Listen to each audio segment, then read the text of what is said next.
Bryce Young and C.J. Stroud are going to work out for the Colts. And then Bryce Young is going to go and work out tomorrow for the Houston Texans. Mm-hmm. Again, I'll ask you, who you got, Bryce Young or C.J. Stroud? Bryce Young. It's not even close, dude. I would be taking Bryce Young. I think the guy mentally is twice the player C.J. Stroud is. I think he understands what defenses are trying to do to him. I think that he knows how to stay healthy for the most part. I also think that the guy's battle-tested. How many times did he play hurt at Alabama and win them games? How many times did he have to carry that? I understand that C.J. Stroud had this, unbelievable college football playoff performance and righted the ship, and all of a sudden this guy can run and throw, and he's dual. That's cool. That's cool. But I don't buy that just because you had one game like that makes you better than Bryce Young. I will say that Bryce Young's size, yeah, sure, it's a conversation point, but it would not stop me from drafting him. It just would not. There have been guys in this league that have been on the smaller side that have done fine. And I think the big thing, like Kyler Murray, the big thing for Kyler Murray is he has no clue what a defense is trying to do to him. No idea. And I would put money on Bryce Young being able to learn what NFL defenses are trying to do to him. Well, and I also think that C.J. Stroud's a hell of a quarterback. I mean, C.J. Stroud, I think, is going to be a fine pro. I just think when you make the plays in the games that Bryce Young made those plays in, and you show the composure and the attitude and the want to compete level that Bryce Young has shown at Alabama, I don't know how you turn that down. Is his size prototypical? It's not. But what we learned at the Combine was that Bryce Young stands tall and delivers that football with a high release, and that he has not had trouble throwing over SEC defensive lines in any way, shape, or form. He's a guy that moves well. He's a guy that throws on the run well. Something I worry about with C.J. Stroud is his inability during games, but we saw it in the bowl game where he was able to run. It's not something he's comfortable with. In today's NFL, you have to be able to move and throw on the run. And I'm curious to see how that translates for C.J. Stroud. Mm-hmm. But I look at Bryce Young, and I always want the guy that's the guy. And I also think there's something to be said about where they played, because I don't believe that C.J. Stroud's the reason Ohio State was elite. I don't. I also look at his wide receiver talent. I think that helps you as a quarterback significantly, right? I look at Bryce Young. Bryce Young didn't have wide receiver talent this year at Alabama. They were, frankly, shockingly shallow at wide receiver. I love Bryce Young's mentality. I love his athletic ability. I love his accuracy as a passer. I think he is going to be a better pro. But other question you have to answer is, where are they going to end up? Because if C.J. Stroud truly goes number one to Carolina, I think that is a much better situation than going to Houston. Yeah. I just think Houston is a dumpster fire. I think their owner is an atrocious human being. I think the Houston Texans don't win. It's going to be really interesting to see where these guys end up, because the end destination, and again, it's just my opinion, the end destination is far more important than the ability of the quarterback. Agreed completely, 100%. And by the way, the other guy I think you can look at with that is Zach Wilson, because I think if Zachy Poo winds up in a better quarterback machine than the New York Jets, I think he's probably a better quarterback today. And we can go over this and over this and over this in the NBA, Anthony Bennett to the Cavs. Well, what if he ends up in Boston or the Lakers? Or, if you go through these drafts enough, you realize it's great that you were a stud in college. That doesn't mean you're going to be a stud in the NFL. Well, look at Trevor Lawrence's path. I mean, struggling the first two seasons and getting a coaching change that ultimately has bettered his career. And you put in a quarterback guy like Doug Peterson. Yeah, it's allowed him to be more prepared. And I truly believe, the more seasons we go through and the more these young studs come into the league, the more I believe that it's just all about them understanding what they're looking at. And really, it's their ability of their head coach and their offensive coordinator to teach them as quickly as they can, but as quality as they can. And you're right. The Jets are not known for great quarterbacking. They're just not. And I'm not even a Jets hater. I frankly think they're inconsequential to the AFC until the Aaron Rodgers deal is done, right? Until you have that done, you're inconsequential. But ultimately, the teams that develop guys and the teams that give guys the tools to be successful in their role are going to be the ones that are going to the promised land. Look at San Francisco and Brock Purdy.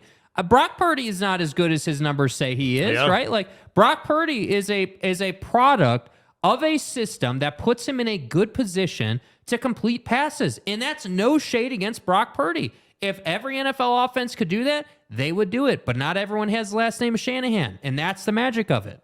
Yeah, I think it'll be interesting to see exactly where these guys end up, because I also look at Alabama. It's not like it's a quarterback, academy here in recent years anywhere. I mean, obviously Tua Tagovailoa's had his issues at Miami. Yeah. I think Mac Jones has very clearly had his issues in New England. Now, you put two defensive coordinators as your offensive coordinator. I don't know any quarterback that's going to thrive there. But you notice the pattern, right? New England's a great example. Yep, but I look at Jalen Hurts. Well, was it Alabama or was it Oklahoma? Right? You look at Blake Barnett. I look at Cooper Bateman. No. Jay Coker. No. Blake Sims. No. A.J. McCarron. No. Greg McElroy. J.P. Wilson. Brody Croyle.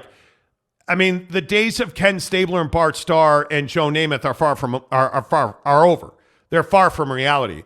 I think this is an incredibly important next 3 years out of Bryce Young, because I think you're hanging on to Mac Jones and Tua Tagovailoa for your quarterback reputation. I think this is a critical time for Nick Saban and quarterbacks. Well, and I think the Jalen Hurts thing you can't skip over is that when he went to Alabama, like him and Nick Saban's talked about this. You can go on YouTube and find this whole story. It's awesome. Nick Saban talked all about how when Jalen Hurts rolled up to camp, Nick Saban told him, hey, you're not going to start here. You are not good enough to start here. And so Jalen said, okay, well, what do I need to do? What needs to change?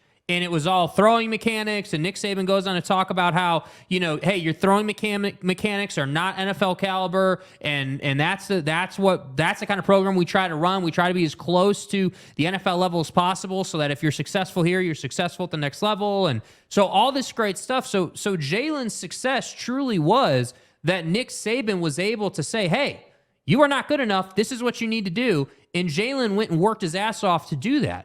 And now Jalen gets to the NFL level. He progresses. He becomes a prolific passer in the league. And now we're here with a Super Bowl appearance. And I think that is the beauty of it. And I'm telling you, that's why that's part of the reason why I would take Bryce Young, because I will take Nick Saban all day over Ryan Day. I will every single time. And I know Ryan Day is a wonderful head coach. I know he does a lot of great things at Ohio State. You're not Nick Saban. And there's a reason Nick Saban has won all those championships. And I know Kirby Smart's coming, and I know they've had a lot of success the last 2 seasons, but I'm telling you, if you really look at it, take their stats out of it, look at their situations, look at the reality they've had to live in. Bryce Young is in Nick Saban's system. And for that alone, I would take him over C.J. Stroud. Yeah, I think it'll be interesting, because you also have to consider,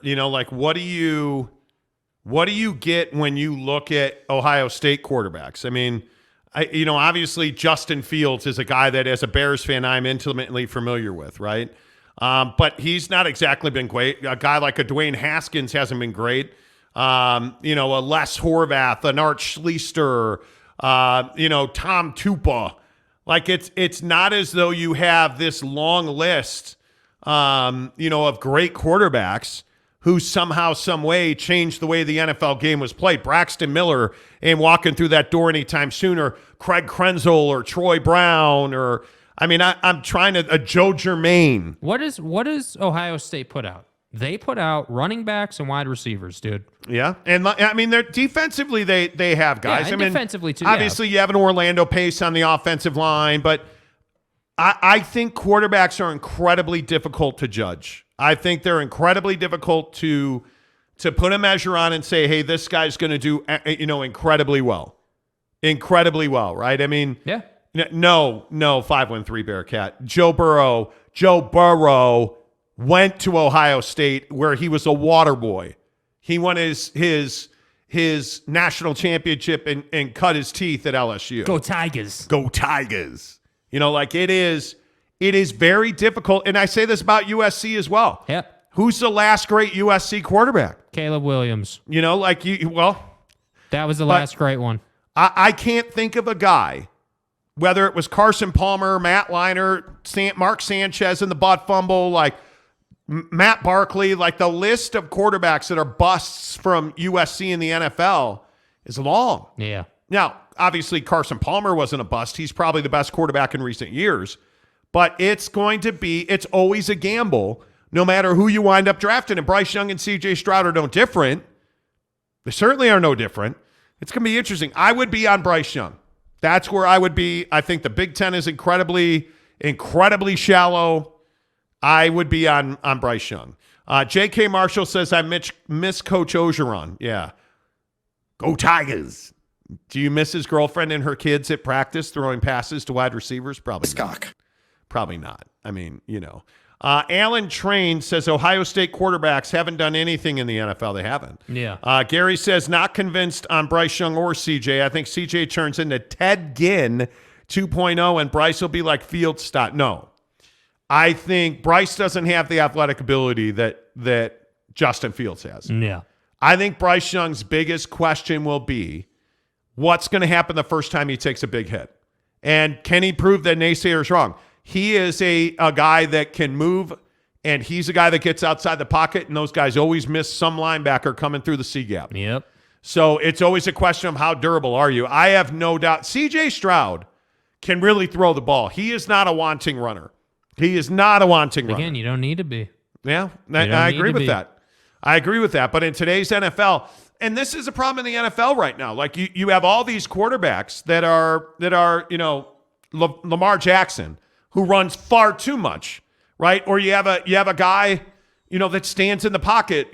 Jared Goff stands in the pocket far too long. Yep. Or Jimmy Garoppolo, or all these guys that take hits and get hurt. And RG3's cup of coffee in the league. Right? Like you look at these guys, you look at Tua Tagovailoa always trying to hit home runs and always getting hit when he does and having like 37 concussions so far.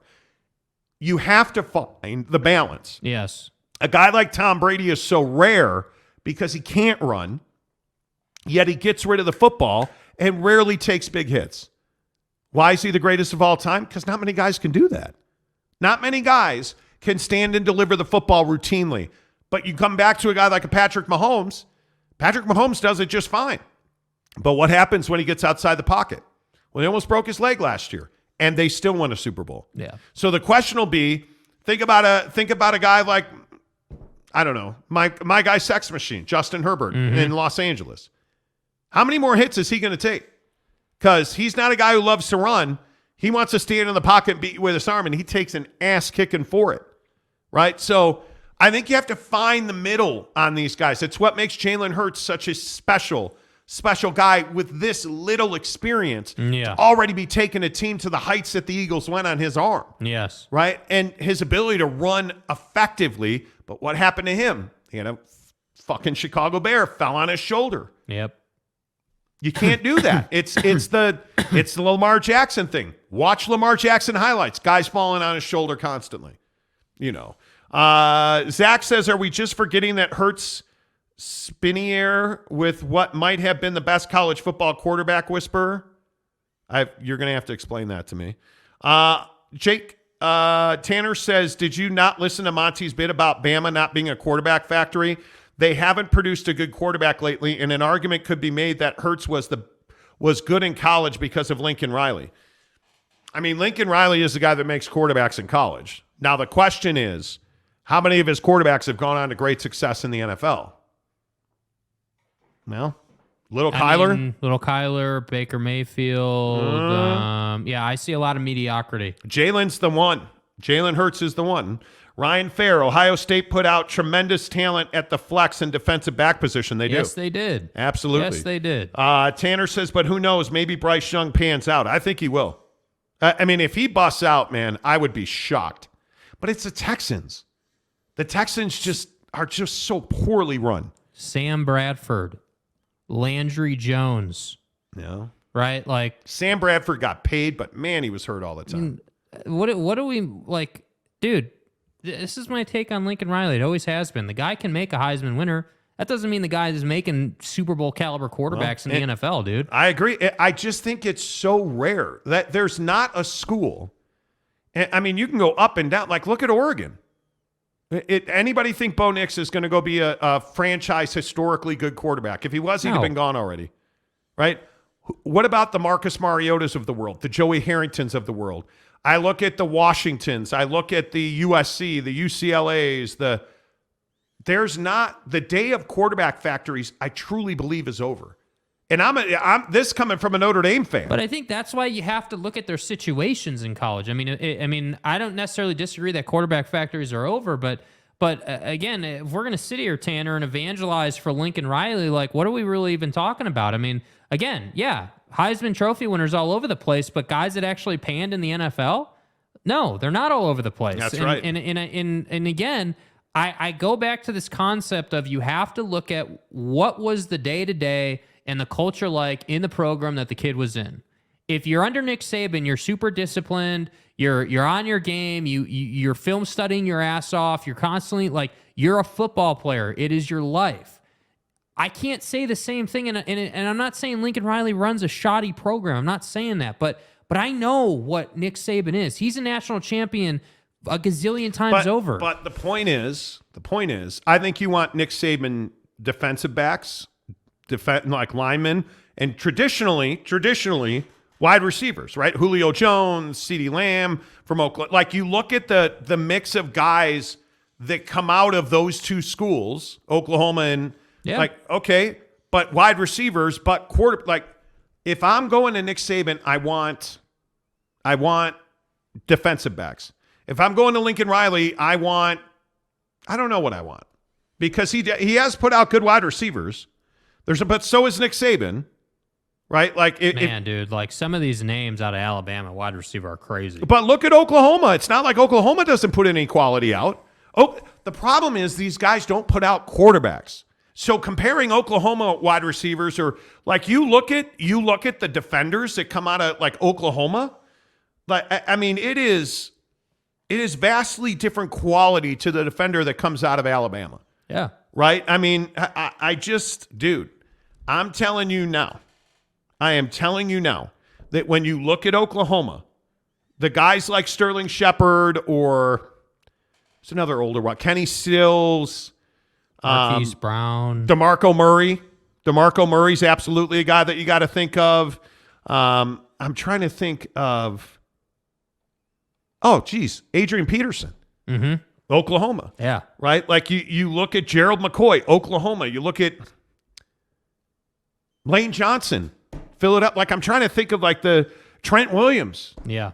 Like, Oklahoma puts dudes in the NFL. They're just not quarterbacks. Yeah, that's what I'm saying. Like, they're just not quarterbacks. I don't know. I know. We got to be even keel on Oklahoma and Alabama, but it's close, man. It's close. You look at the way that guys in the NFL operate. And man, I'm just telling you that the names in the NFL, how many Bama guys are in the NFL? Dude? Yeah. Like, who, A like lot. Calvin Ridley, or, Ashawn Robinson's another one that nobody ever talks about. Or like, I mean, we could literally go on and on about how many dudes from Alabama are in the NFL. Look, my main point on why I like Alabama more than Oklahoma is because I like the maturity that comes out of guys from Alabama. They feel like professionals. They operate properly. Like, I don't really hear about the Jalen Carter situation at Alabama. I don't hear about Baker Mayfield running from the cops, right? Like, I don't hear about this stuff. And again, I know Lincoln puts a ton of guys in the league, and he's a hell of a head coach. He is, right? Great year at USC. Totally get it. But when we're talking about mental fortitude, mental ability, mental, like, managing expectations, doing your job, like, those are all things that quarterbacks have to worry about. I can tell, dude, get Jalen Carter on the team, go get the quarterback. That's it. You don't have some difficult job. I'm looking at the draft picks for Alabama. Fuck. 2021, Jalen Waddle, Patrick Surtain, Devontae Smith, Mac Jones, Alex Leatherwood, Najee Harris, Landon Dickerson. Like what are we shit. talking about, dude? They're like starting Trayvon 11. Diggs, Josh Jacobs, Quinnen Williams. Dude, the all-22 for this team is all Minka in the NFL, Fitzpatrick, dude. Like, Eddie Jackson. Like, I mean, the guys from Alabama, it's stupid. It's stupid. So I said, like, it's no shade against Oklahoma.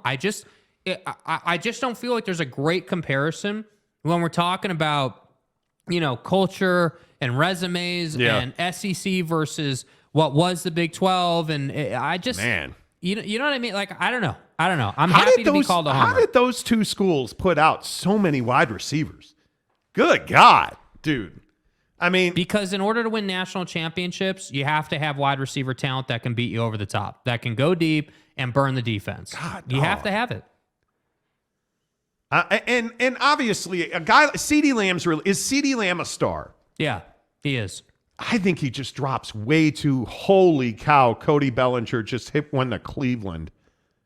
Woo! Let's go. Cubs are up big, 3-0. I'm telling you that CeeDee Lamb should catch more. I agree. He should be better. But he should be better. Like, again, that's a conversation, but you know what he is, and anyone would want him on your team. The Amari Coopers of the world, the Julio Joneses of the world. Like, you got all these guys, but again, it just comes down to quarterbacks, and that's why I say, like, I don't know. Like, again, I'm happy to be a homer on Nick Saban, but I'm taking Nick Saban's quarterback over Kirby Smart, certainly, over Ryan Day, certainly, and over Lincoln. And Lincoln is the closest to Nick Saban. Yeah. Ryan Fair says CeeDee Lamb is a top 5 wideout, but he plays bigger than he looks. Okay.